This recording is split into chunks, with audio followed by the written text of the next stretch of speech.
From the global resources of ABC News with Terry Moran, Martin Bashir, and Cynthia McFadden, this is Nightline, January 10th, 2008. Now a look at a city here in America that's so dangerous it's frequently compared to Iraq. In Philadelphia last year, 392 people were murdered. That's an improvement, if you can believe it, down from 406 the previous year. On Monday, when the city's new mayor was sworn in, his first official act was to declare a crime emergency. It's probably his biggest challenge in what has become the deadliest big city in the country. But the murder rate may also be dropping thanks to the heroic efforts of some of the city's trauma surgeons, who are saving more lives than ever before. Vicky Mabry went to Philadelphia to see how they fight close up. When did he lose his pulse? The shooting victim on this Saturday night is so badly injured that police don't wait for an ambulance. They rush him themselves to the trauma center at the University of Pennsylvania in Philadelphia. We got a single gunshot wound to the left chest. We have no pulses. He lost pulses en route. All right. Yeah, we're going to make an incision right here. Hang up. He's got a lot of blood in his chest. We've suction up here. Wait, get it in. Scoop out the blood, scoop out the blood. All right, deliver the heart out, pull the heart out for you. It's 1:30 in the morning when Dr. Ben Braslow and his team start working on the patient. Within minutes, they know he won't make it. His heart is flat and blown apart. Good, that's it. All right, done. Wait a minute. All right, he's done. His left ventricle is cut in half. For Dr. Braslow, one of the hospital's attending trauma surgeons, this is a typical shift. It's his third gunshot victim of the night. Devastating injury to the heart, which his heart is Single literally... Single gunshot wound that looks like it nearly transected his heart. And young, 23. I don't know his age. Do we know another? Police were talking 23 years old. Dropped off by his brother. Is that what you're seeing a lot, yeah. That age? He's the prototypical trauma patient that we're seeing with penetrating trauma from West Philadelphia. Now comes the, I'm going to tell his family members. How many of those do you have to do a year? The last few months we're doing 4 of these a week, 3 or 4 a week. And luckily, if I only take 1 call a week, I'm doing one a week, but it's almost 1 every call. Emotional for you? 23-year-old kid. This is, I don't know if he's a good guy, a bad guy, it doesn't matter. It's a kid. This is where that kid was shot during an altercation outside this Philadelphia nightclub. It's the kind of senseless violence that's reached epidemic proportions in Philadelphia and earned the city the nickname Killadelphia. As Dr. Braslow and the chaplain head off to deliver the bad news to the young man's brother, he wonders if this murder will end here. Who knows what's going to happen tonight when he and his friends and the patient's friends get together and start looking for retaliation. You see that a lot? We do see it a lot. And often when there's a gunshot wound early in the night, we sort of anticipate that it's going to get quite busy. That they're going to go out and retaliate? There's going to be some form of retaliation. Because like I said earlier, the police don't always get all the information, but often the shooters are identified and just it's not mentioned to the police because the family and friends want to go seek their own justice, which just makes us busier and busier.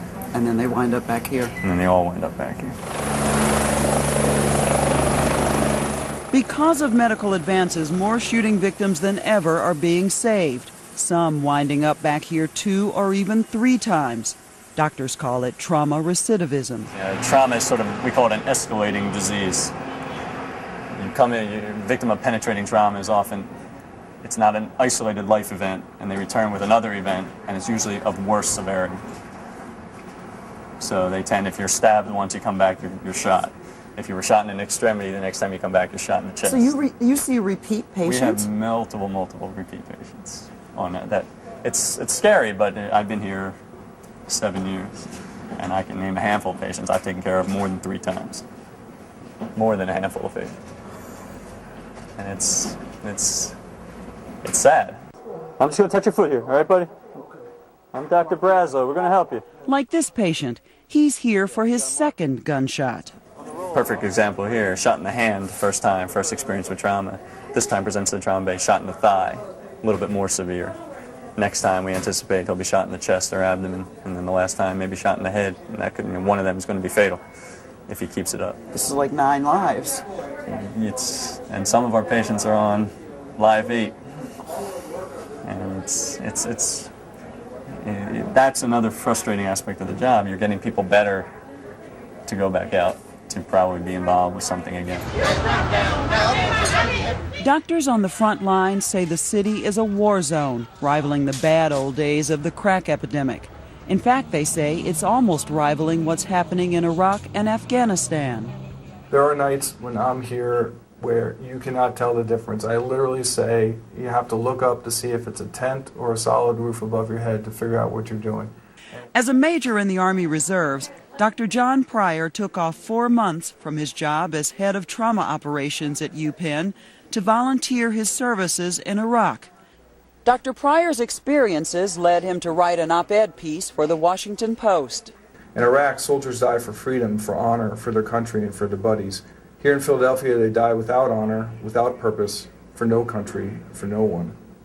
More young men are killed each day on the streets of America than in the worst days of carnage and loss in Iraq. All the other conflicts that we have fought, we learned in the war, and we brought that back to the civilian world. This is really the first conflict where we have learned things in the civilian side because of all the violence in the inner cities. We learned how to take care of these gunshot wounds, and we've applied those techniques to taking care of soldiers in Afghanistan and Iraq. You got to be kidding. You're learning from the civilian world how to treat soldiers in war. Yes, that's actually not only that, but we also have many different full-time Army, Navy, and Air Force people who come and train with us to get that training so that they can go and take care of patients over there.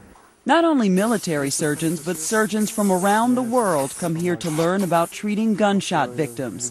UPenn has the dubious distinction of being one of the busiest trauma centers in the United States. You know, it's sometimes amazing to people that we have 9 surgeons here at the University of Pennsylvania that are mainly trained to take care of urban interpersonal violence and handgun wounds. And really, it's a specialty in surgery. You don't find that in many other countries in the world. You say in here more young men are killed each day on the streets of America than on the worst days of carnage and loss in Iraq? Every day. Right now, the statistic is there's about 75 people a day that are killed in the United States in the inner city violence. Now, imagine the report comes over that we lost 75 soldiers. And then tomorrow, another 75. And the next day, another 75. How many days would that go by before there was a massive protest and a massive outrage? Probably not long. Meeting the medevac chopper on the roof the night we followed Ben Braslow, he's moved on from the 3 gunshot victims to a man attacked by a dog and its owner, and a woman intentionally hit by a car. It was a slow night for gunshot wounds, as Philadelphia weekends go, but he wonders about the ones he's treated, whether the senseless brutality on the street will send them back to the ER again. Do you have any ideas from being here on the front lines, or you just patch them up and send them back out?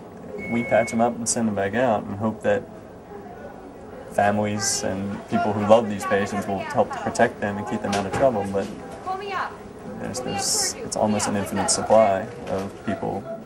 An infinite supply of people dying unnecessarily with no end in sight.